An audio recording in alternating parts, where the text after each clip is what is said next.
Hello everyone, good morning. आज मैं protein के बारे में बात करने वाली हूँ। प्रोटीन एक अबंडेंट मॉलिक्यूल है और प्रोटीन का जो फंक्शन होता है वो अमीनो एसिड के सीक्वेंस पे डिपेंड करता है। अमीनो एसिड क्या है? अमीनो एसिड स्ट्रक्चरल यूनिट है प्रोटीन की। अब प्रोटीन के फंक्शंस की बात करें तो सबसे पहले प्रोटीन फंक्शन करता है ट्रांसपोर्टेशन, क्योंकि जो हीमोग्लोबिन है वो ऑक्सीजन कैरियर होता है, तो वो ऑक्सीजन को कैरी करता है, तो इस तरीके से ये ट्रांसपोर्टेशन में हेल्प करता है। सेकंड आता है साइटोस्केलेटन। जो हमारा हेयर मसल्स हैं उसमें जो एक्टिन मायोसिन फिलामेंट्स होते हैं वो साइटोस्केलेटन, इस तरीके से साइटोस्केलेटन के स्ट्रक्चर फॉर्म करने में हेल्प करते हैं।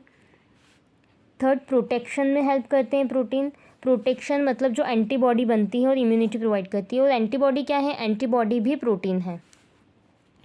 नेक्स्ट आता है मोबिलिटी ऑफ स्पर्म या स्पर्म मोबिलिटी।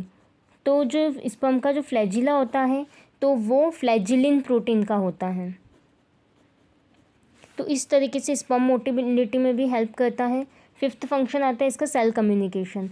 सेल किस तरीके से कम्युनिकेट करेंगे? हॉर्मोन्स के थ्रू।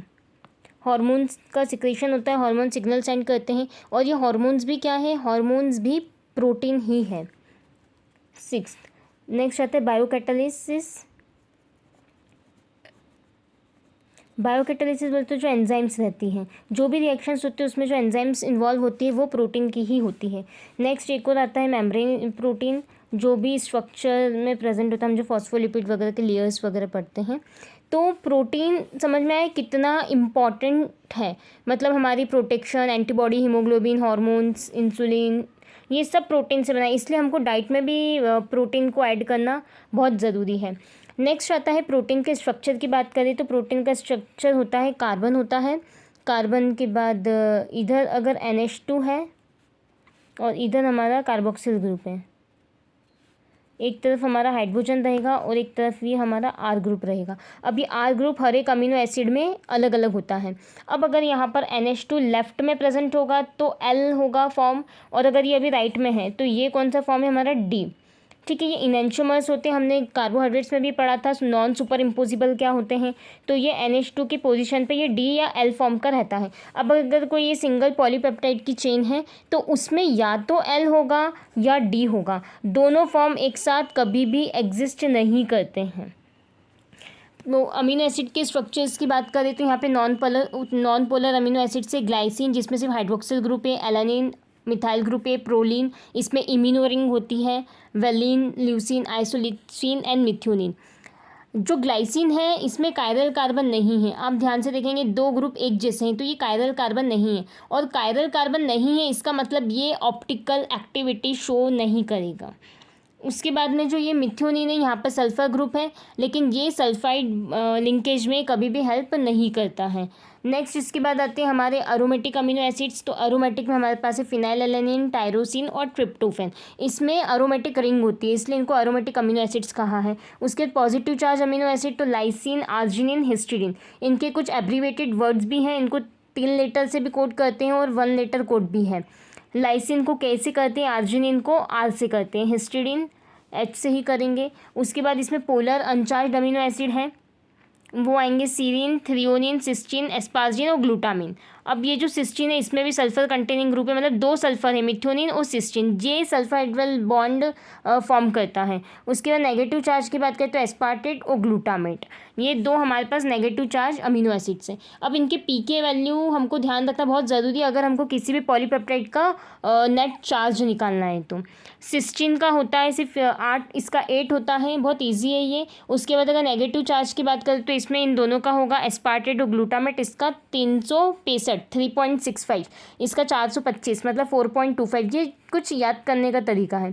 उसके बाद लाइसिन का होता है 10.53, आर्जिनिन का 12.48, इसका सबसे ज़्यादा होता है, और हिस्टिडीन का होता है हमारा 6।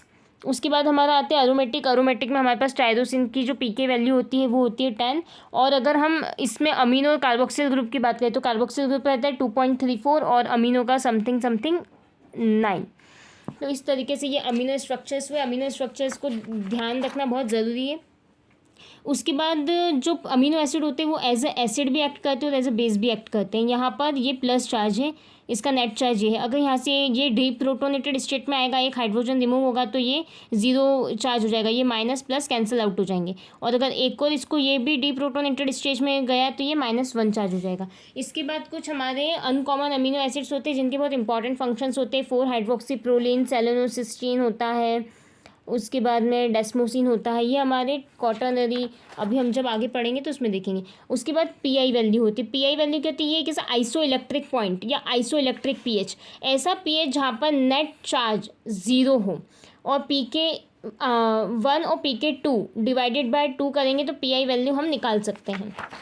उसके बाद टाइट्रेशन कर्व की बात करूँ, टाइट्रेशन कर्व क्यों ज़रूरी है हमको निकालना, क्योंकि इससे किसी भी सॉल्यूशन की स्ट्रेंथ का पता चलता है और हमको ये भी पता चलता है कि पीएच पे क्या इफेक्ट आ रहा है अमीनो एसिड पे। तो ये एक टाइट्रेशन कर्व है। ये कैसे निकालते हैं, अगर कोई भी सपोज एक अमीनो एसिड है तो अमीनो एसिड में हम इस तरीके से इस साइड से शुरू करते करते एक एक हाइड्रोजन रिमूव करते जाएंगे।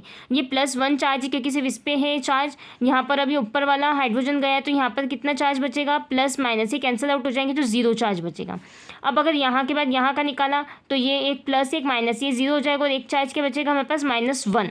अब यहाँ से यहाँ भी निकाल दें, यहाँ भी निकाल दें, इसको भी डीप्रोटोनेटेड स्टेट में गए तो अब कितने चार्ज बच जाएंगे हमारे पास, सिर्फ 2, तो ये -2 चार्ज रहेगा। अब पेप्टाइड बॉन्ड क्या होता है, पेप्टाइड बॉन्ड कुछ इस तरीके से फॉर्म होता है कि 2 अमीनो एसिड है, उसका OH और H, ये वाटर का रिमूवल हुआ और ये बॉन्ड बना CONH, ये इस तरीके से। अब ये जो N और ये इधर वाला जो C है, इसमें जो एंगल बनता है वो बनता है फाई एंगल, और इधर जो एंगल बनता है वो होता है साई एंगल, ये फाई और इधर ये साई, और ये जो बीच का होता है CN बॉन्ड ये होता है ओमेगा।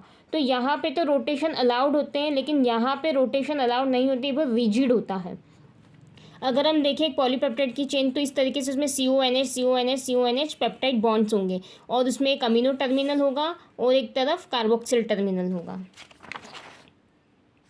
इसके बाद अगर हम बात करें स्ट्रक्चर्स की तो ये प्राइमरी स्ट्रक्चर जो एक सिंपल अमीनो एसिड का रेसिड्यू है, सेकेंडरी स्ट्रक्चर, टर्शियरी स्ट्रक्चर और क्वाटरनरी स्ट्रक्चर। अब ये कैसे बनते हैं, तो जो सेकेंडरी स्ट्रक्चर है इसमें हमारे पास अल्फ़ा हेलिक्स होता है, बीटा शीट, बीटा टर्न होते हैं। और टर्शियरी स्ट्रक्चर्स कैसे बनते हैं, इसमें एक ही पॉलीपेप्टाइड की चेन होती है जो फोल्डेड हो जाती है। और क्वाटरनरी कैसे बनते हैं, तब ये ही एक पॉलीपेप्टाइड की चेन जो फोल्डेड हुई है ये 2 या 2 से ज़्यादा होगी तो क्वाटरनरी स्ट्रक्चर बनता है हमारा। इस तरीके से हमारा बीटा स्ट्रैंड होता है, अल्फ़ा हेलिक्स होता है, पैरेलल, एंटी पैरेलल। अब जो अल्फ़ा हेलिक्स होता है, हेलिक्स कैसा होता है हमारा, हेलिक्स ऐसा होता है। अब ये बहुत स्टेबल होता है, ये किन अमीनो एसिड से मिलके बनता है, arginine, glutamine, asparagine, glutamate, leucine और मिथ्योनिन, इन 6 से बनता है। Arginine, glutamine, asparagine, glutamate, leucine and methionine. और इसमें ग्लाइसिन और प्रोलिन ये नहीं फॉर्म करते हैं अल्फ़ा हेलाइसिस, ठीक है। उसके बाद जो एडजेसेंट अमीनो एसिड्स होते हैं वो भी हैवियर नहीं होना चाहिए, बल्कि नहीं होना चाहिए। सीसो ट्रांस 2 फॉर्म पढ़ते हैं हम इसके अंदर, ये कार्बन डबल बॉन्ड O है जहाँ नाइट्रोजन है, यहाँ हाइड्रोजन है, ये C-alpha-2 है और यहाँ C-alpha-1 है। एक और की बात करें तो कार्बन डबल बॉन्ड O, ये नाइट्रोजन, या हाइड्रोजन, ये C-alpha-2 और ये C-alpha-1। इन दोनों में आप एक डिफरेंस देख रहे होंगे, ये सिस फॉर्म है और ये ट्रांस फॉर्म है। सिस मतलब कि ये अनस्टेबल है और ये स्टेबल होगा, क्योंकि जो अमीनो एसिड का आई ग्रुप होगा वो इतना दूर होगा तो उसमें हिंड्रेंस नहीं होगा, वो प्रॉपर तरीके से अरेंज रहेगा, उनमें कोई स्टेरिक हिंड्रेंस नहीं होगा और इस वजह से वो स्टेबिलिटी भी प्रोवाइड करेंगे। अब अगर बीटा शीट और बीटा स्ट्रैंड की बात करूँ तो ये जो बीटा स्ट्रैंड है ये कुछ इस तरीके से होते हैं और ये जो बीटा शीट है, बीटा स्ट्रैंड है, ये बनता है अब ग्लाइसिन और प्रोलिन, जो हमने देखा था अल्फा हेलाइसिस में नहीं बनता है, वो इसके अंदर बनता है। इसके अलावा पैरेलल भी होता है, ये एंटी पैरेलल भी होता है, हाइड्रोजन बॉन्ड से भी कनेक्ट होता है। अब जो बीटा, ये तो बीटा शीट की बात हो गई, लेकिन जो बीटा टर्न्स होते हैं उसमें ग्लाइसिन और प्रोलिन के साथ में एक और पोलर अमीनो एसिड जुड़ा हुआ होता है। उसके बाद में रामाचंद्रन प्लॉट की मैं बात करूँ तो रामाचंद्रन प्लॉट किस लिए होता है, तो रामाचंद्रन जो प्लॉट है वो GN रामाचंद्रन ने दिया था, और इससे हम कुछ एंगल्स वगैरह को पता कर सकते हैं इस ग्राफ से। अब हमको ये ध्यान रखना है, इसमें 4 क्वाड्रेंट्स होते हैं, 1 2 3 4, 1 2 3 4। अब इसके अंदर जो है, यहाँ राइट हैंडेड अल्फा हेलिक्स होता है, यहाँ लेफ्ट हैंडेड अल्फा हेलिक्स होता है, right twisted beta sheets, collagen, triple helix, parallel और एंटी पैरेलल दोनों तरीके की बीटा शीट्स होती है। इससे हमको डायहेड्रल एंगल्स पता चलते हैं, और जो पेप्टाइड का जो बॉन्ड लेंथ होती है वो अमाइड, नॉर्मल अमाइड के बॉन्ड लेंथ से कम होती है।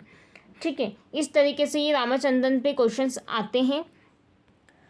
टर्शियरी स्ट्रक्चर की बात करें पहले हम, तो टर्शियरी स्ट्रक्चर में हाइड्रोफोबिक अमीनो एसिड होंगे, क्योंकि जो पेप्टाइड बॉन्ड है वो ऐसे अंदर की साइड होगी, और जो हाइड्रोफोबिक है वो कोर में प्रेजेंट होंगे, क्यों? क्योंकि वो वाटर हिटिंग है, और बाहर की साइड में हाइड्रोफिलिक अमीनो एसिड्स मिलेंगे। इसके अलावा इसमें वंडर वॉल फोर्स, डाइसल्फाइड और आयनिक इंटरेक्शंस होंगे पॉजिटिव नेगेटिव के। और अगर मैं क्वाटरनरी की बात करूँ तो क्वाटरनरी के अंदर भी 2 होते हैं, एक होगा हमारा फाइब्रस और एक होगा हमारा ग्लोब्यूलर। फाइब्रस के अंदर आएगा, फाइब्रस मतलब ये इनसॉल्युबल होंगे वाटर में, और इसका जो स्ट्रक्चर है वो लॉन्ग स्ट्रैंड होगी, और अधिकतर इसमें सेकेंडरी स्ट्रक्चर होगा, है ना, मतलब एक ही तरीके का सिंगल टाइप का सेकेंडरी स्ट्रक्चर होगा, या तो बीटा शीट होगा, या बीटा स्ट्रैंड होगा, या बीटा टर्न होगा, कुछ एक तरीके का। इसमें आता है हमारा कैराटिन, जो कि हमारे हेयर, नेल इनमें प्रेजेंट होता है, डाइमर फॉर्म करता है, क्योंकि वहाँ सिस्टीन 18% होता है, और सिस्टीन के पास क्या सल्फर है, तो ये डाइसल्फाइड लिंकेज फॉर्म करते हैं। इसके अलावा कोलाजन आता है, हमारा ये फाइब्रस प्रोटीन है। कोलाजन जो मसल्स, बोन्स में रहता है, इसमें भी हमारे पास ये 3 अमीनो एसिड से बनता है, अल्फा हेलाइसेस होते हैं, और इसमें एक स्पेसिफिक जो अमीनो एसिड पढ़ा था हमने 4 हाइड्रोक्सी प्रोलिन प्रेजेंट होता है। इसके अलावा सिल्क फिब्रॉन ये भी हमारा रहता है, ये इंसेक्ट, स्पाइडर वगैरह जो भी जाल बनाते, वेब फॉर्म करते हैं, उसके अंदर होता है। इसके अलावा एक और आता है हमारा इसमें इलास्टिन, इलास्टिन जो हमारा कनेक्टिव टिश्यूज़ में प्रेजेंट होता है। अब ग्लोबुलर प्रोटीन की बात करें तो ग्लोबुलर और फाइब्रस में अंतर है कि ये सिर्फ एक तरीके के सेकेंडरी स्ट्रक्चर से फॉर्म होता है, और ये 2 या 2 से ज़्यादा सेकेंडरी स्ट्रक्चर फॉर्म करते हैं, मतलब इसमें alpha helix, beta sheet, beta turn, ये सब साथ में मिलके ये स्ट्रक्चर, टर्शियरी स्ट्रक्चर फॉर्म करते हैं। इसके अंदर आता है हमारा मायोग्लोबिन, हीमोग्लोबिन, और आता है इंसुलिन। ये इंसुलिन और साथ में एंजाइम्स जो भी रहते हैं, ये सब हमारे कैसे होते हैं, ये ग्लोबुलर प्रोटीन होते हैं।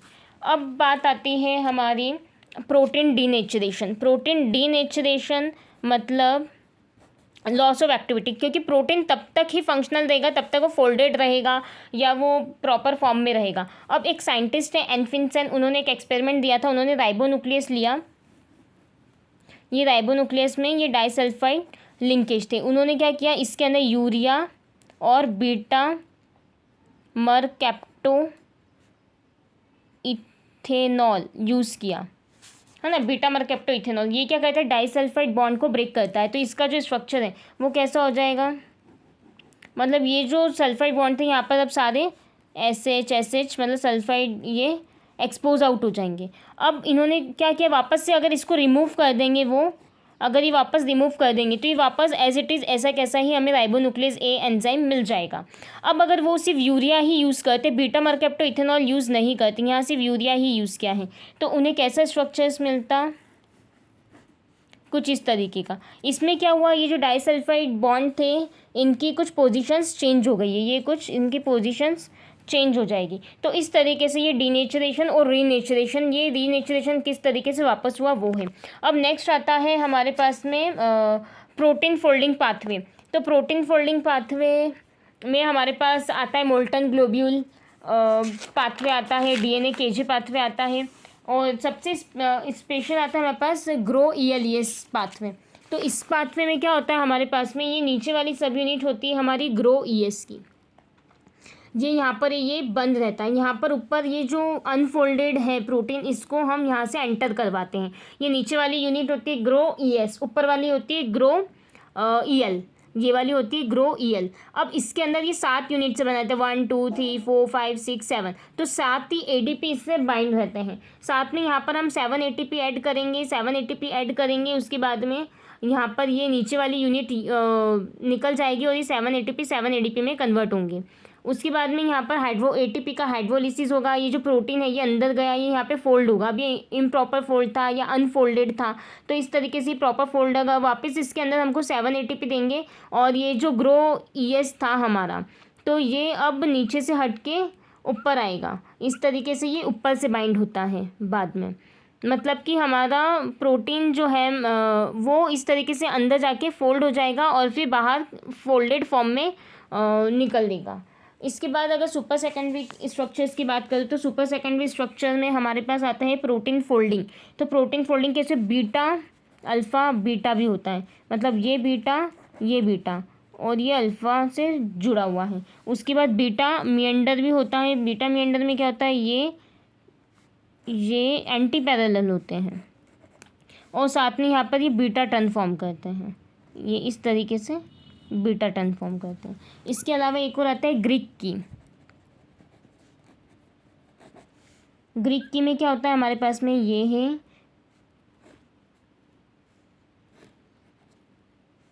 ये भी एंटी पैरेलल 4 स्ट्रैंड्स होते हैं और ये इस तरीके से टर्न्स फॉर्म करते हैं। ये सुपर सेकेंडरी स्ट्रक्चर है। नेक्स्ट आता है हमारा DNA इंटरैक्टिंग। तो DNA इंटरैक्टिंग में हमारे पास होता है हेलिक्स, टर्न, हेलिक्स, ये हेलिक्स और ये टर्न। इसके बाद में आता है हमारे पास ल्यूसीन ज़ीपर। तो ल्यूसीन ज़ीपर में कुछ इस तरीके से रहता है और यहाँ पर ये से इंटरेक्शंस होते हैं और 7th अमीनो एसिड जो रहता है इसमें वो होता है हमारा लाइसिन। उसके बाद में जिंक फिंगर होता है। जिंक फिंगर में क्या होता है हमारे पास में, ये इस तरीके से पैरेलल होते हैं, ये ऐसे फॉर्म करता है। यहाँ पर हेलिक्स होता है जिंक फिंगर में और बीच में जिंक होता है यहाँ, और यहाँ 2 साइड क्या होगा हमारा सिस्टीन प्रेजेंट होता है और यहाँ 2 साइड में हमारा हिस्टीडीन ख़त्म होता है। तो हमने क्या क्या बात करी इसके अंदर, प्रोटीन के फंक्शंस की बात करी, प्रोटीन स्ट्रक्चर, पेप्टाइड बॉन्ड देखा, रामाचंद्रन प्लॉट, प्रोटीन की फोल्डिंग, अमीनो एसिड्स के स्ट्रक्चर्स और ये हमारे सुपर सेकेंडरी के स्ट्रक्चर्स, और इसी के साथ प्रोटीन ख़त्म होता है। Thank you.